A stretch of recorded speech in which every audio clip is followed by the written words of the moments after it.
এইবাৰ সৰস্বতী পূজা আধা কেজি মেকআপ ময়ো কৰিম ধুনীয়া ল'ৰা ছোৱালীৰ মাজত এইবাৰ ময়ো জিলিকিম বৰষুণ প্লিজ নাহিবা মোৰ মেকআপ উটি যাব মানুহবোৰে কব ও ভাই মাৰো মুঝে মাৰো ইয়াৰ দেখোন কালাৰ চেঞ্জ হৈ গেল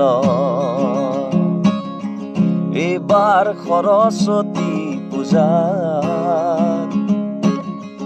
আধা কেজি মেকআপ মই কৰি